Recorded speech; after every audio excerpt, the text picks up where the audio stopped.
The thousand whispering voices of the mind are not offering me truth, they are offering me bait. The narrative feels fantastic, important, even necessary, but it is just the ego's way of keeping me enslaved. The mind does not come to you saying, I'm here to imprison you. No, it comes dressed as urgency, as romance, as destiny, as fear, as ambition, as important thinking. That is the trick. The whisper says, think about her one more time, replay the conversation, imagine the future, you need closure, you must become somebody. What if you fail? What if they reject you? What if you miss out? And because the narrative is emotionally charged, you assume it must be meaningful. But emotion is not truth. The ego survives by keeping you psychologically occupied. Because the moment you become deeply silent, deeply aware, deeply present, the ego begins to die. So it constantly throws bait into consciousness. Not truth, bait. A beautiful girl becomes bait. Success becomes bait. Spirituality becomes bait. Even self-improvement becomes bait. The ego does not care what you chase. It only cares that you keep chasing. Because a chasing mind never arrives at silence. And silence is dangerous to the ego. You think you are thinking, but most of the time, you are merely reacting to psychological hooks. The mind whispers, this matters. But if you look deeply, most of it dissolves within days. Yesterday's obsession becomes today's irrelevance. Yet, while inside the narrative, it felt life or death. That is the hypnosis. The ego creates a movie, then convinces you the movie is reality. And the more identified you are with the movie, the more enslaved you become. A free man sees thoughts as weather passing through the sky. An enslaved man thinks every cloud is a command from God. The ego's greatest weapon is not pain, it is fascination. Because once fascinated, you voluntarily enter the prison. You start worshipping your thoughts, your cravings, your fears, your fantasies, your self-image, your future, your wounds. And slowly, you lose contact with what is actually here. Reality becomes secondary, psychological narrative becomes primary. That is why a man can sit in a beautiful room with food, health, and opportunity, yet suffer terribly. Not because reality is painful, but because the mind is narrating endlessly. The whispering voices are addiction masquerading as intelligence. And the frightening part, the ego can even use healing, purpose, love, discipline, and awakening as identities. It can turn spirituality into vanity, fitness into vanity, intelligence into vanity, pain into vanity. It will wear any mask necessary to survive. So, what is the way out? Not suppression, not fighting the mind, not becoming anti thought, simply seeing the mechanism clearly. The moment you see, this is bait, something loosens, the spell weakens.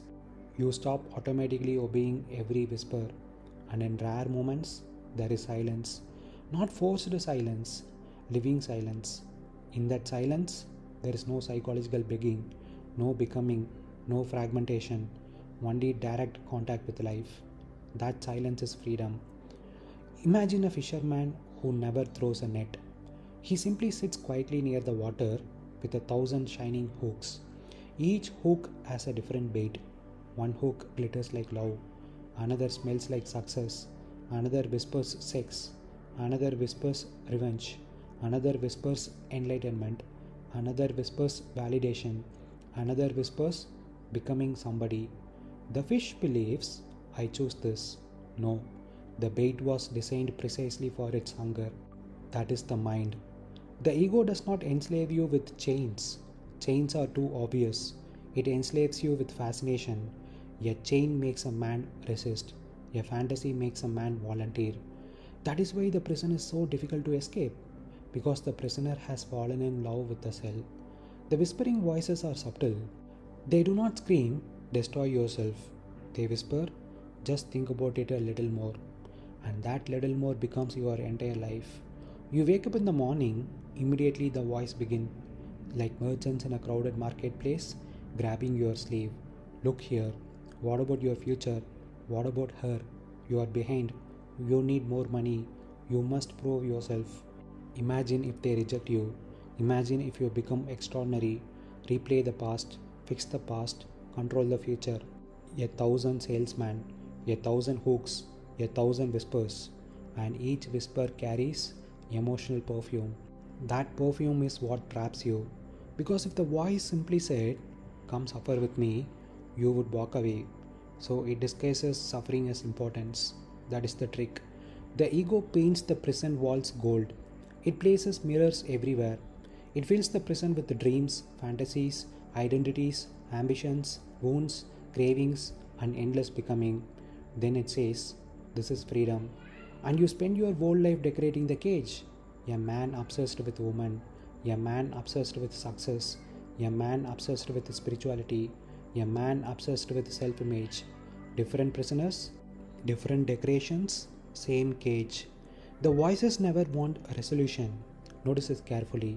The mind does not actually want peace, it wants continuation. Because if peace truly arrives, the ego dissolves.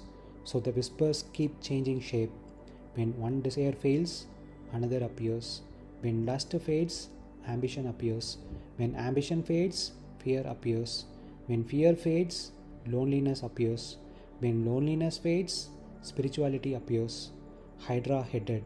Cut one head off, three more emerge. And because the voices sound like you trust them. That is the darkest magic of all. The jailer speaks in your own voice, so you never realize you are being manipulated. You think, "This is me thinking." No, most thinking is conditioning talking to itself. The ego is like a street magician. It distracts your attention constantly, so you never notice the mechanism. One hand waves fantasy, the other hand steals your life, and years pass. Not dramatically, quietly, one whisper at a time, one craving at a time, one fear at a time, one comparison at a time, until one day you realize you have lived more inside psychological narration than inside reality itself. You never truly looked at the sky, never truly tasted food, never truly listened to another human being. Because the inner marketplace was too loud. The voices stole existence from you, not violently, selectively. That is why silence feels terrifying at first. Because when the noise stops, the ego feels like it is dying. And in a way, it is. The ego survives through constant movement, constant becoming, constant craving, constant narration. Silence ends the hypnosis. In silence, you suddenly see the hooks. You see, this thought is bait, this fantasy is bait, this fear is bait, this identity is bait. And for the first time, the fish sees the hook beneath the worm. That seeing is the beginning of freedom. The very story that hooks me is the thing I actually need to drop. By engaging with it, I give it life. By trying to solve it, I keep playing the game my ego wants me to play.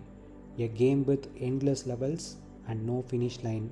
Listen, the ego survives through engagement, not truth, not reality, engagement. A whisper appears. What about this problem? What about this person? What about your future? What if you are missing out? What if you fail? What if this desire finally completes you? And the moment you emotionally engage, the ego has succeeded because now your consciousness is trapped inside the narrative.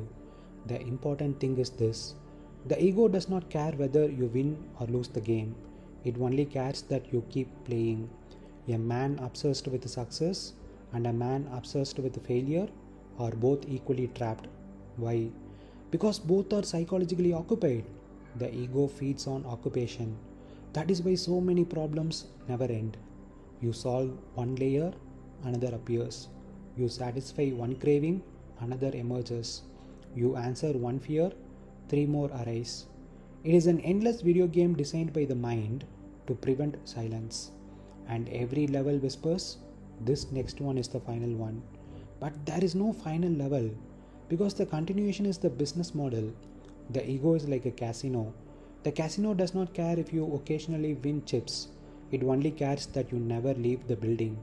So the mind gives small rewards: fantasy, validation, hope, temporary pleasure, temporary relief, just enough to keep you seated at the table, and you think, if I just solve this one last thing, I'll finally be free. No, the one last thing is the trap itself. Now be careful here. Dropping the story does not mean suppressing practical life. If your car breaks, you repair it. If work needs to be done, you do it. If your body needs rest, you sleep. Practical action is simple. Psychological involvement is bondage. The suffering begins when the mind turns reality into identity and narrative. For example, attraction to a woman is natural, but the psychological movie, I need her. Without her, I am incomplete. What if I lose her? What does this mean about me? That is the whispering present. The ego turns moments into mythology, and mythology keeps the self alive. Your insight is correct. The story that hooks you is usually the story that needs to be seen through, not solved. Because many inner problems are not puzzles, they are loops, and a loop cannot be solved from within the loop. It ends only when the engagement ends.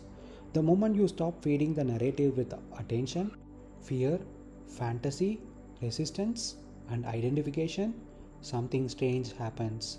The whisper weakens, not because you defeated it, but because you stopped worshipping it. The ego is sustained by psychological reverence. Attention is food, identification is oxygen, reaction is fuel. Without these, the machinery slows down, and then you begin to discover something very rare. A life not driven by whispers, a life not manipulated by inner bait, a life where action emerges from clarity instead of psychological compulsion. That is a different dimension of living entirely.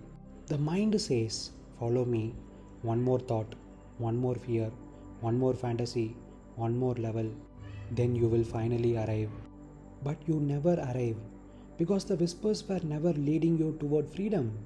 They were leading you deeper into psychological occupation.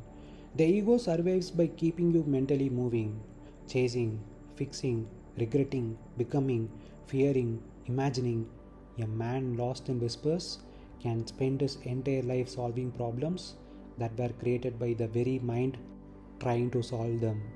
And this is why silence feels so foreign. Silence asks for nothing. The ego asks for everything. Silence is already complete. The ego survives through incompletion. The whispering voices are not evil, they are mechanical.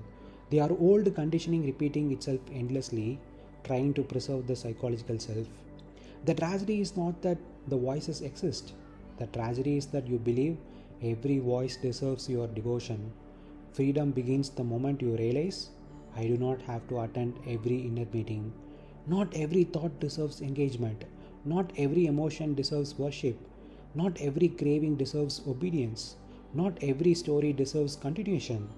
The moment you stop feeding the whispers with identification, the machinery weakens. And behind all the noise, something astonishing quietly reveals itself. There was never a prison except unconscious involvement with thought. The sky was always open.